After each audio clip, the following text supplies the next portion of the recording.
Hello, my name is Eric Verlo, and I'm thrilled that you're considering a postponement on this issue. And I'd like to convince you to postpone, if only for the sake of having a public hearing so the public could have its say.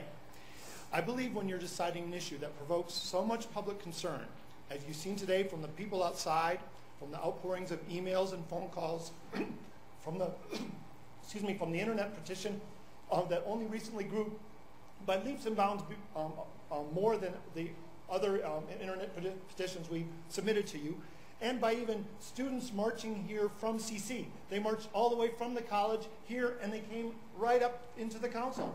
In fact, we told them they're not going to allow your signs, and they ignored us, and I'm really thrilled to see that they brought the message right in the room. But as I've said before, it's unfair to limit our input to 3 minutes and make it more difficult for us by not fixing a set time and date so that people don't know when they can come or when we can schedule experts. And I wonder, how are we supposed to hear from, how are you supposed to hear from our experts and witnesses and victims?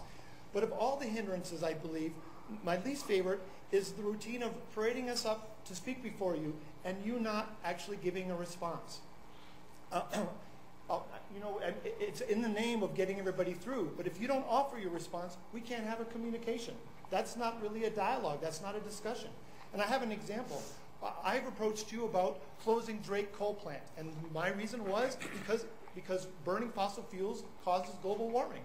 And that's my personal concern. And you listened to me, and nobody actually answered. Nobody on the board wanted to say, well, I don't care about global warming, or you know, something like that.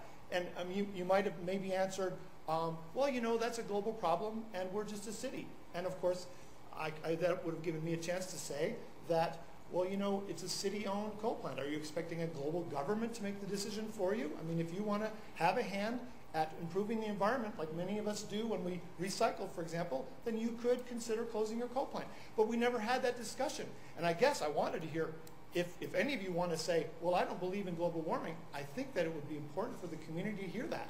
Because I think it's one thing for somebody who's employed by the oil companies to say, well, you know, we don't have anything to do with climate change, or for somebody paid to lie for the industry, or let's say even the Gazette, now owned by an oil baron, you know, to say, this has nothing to do with climate change. But you know, as city administrators, you guys were elected to be, because you were sharper cookies than the rest of us. So I think we expect you to have foresight about these issues. And if you are a climate change denier, you probably ought to step forward and let us know. So that's just an example of why I believe we need a discussion. We need a public forum where everybody can express themselves and we can have a discussion. Thank you.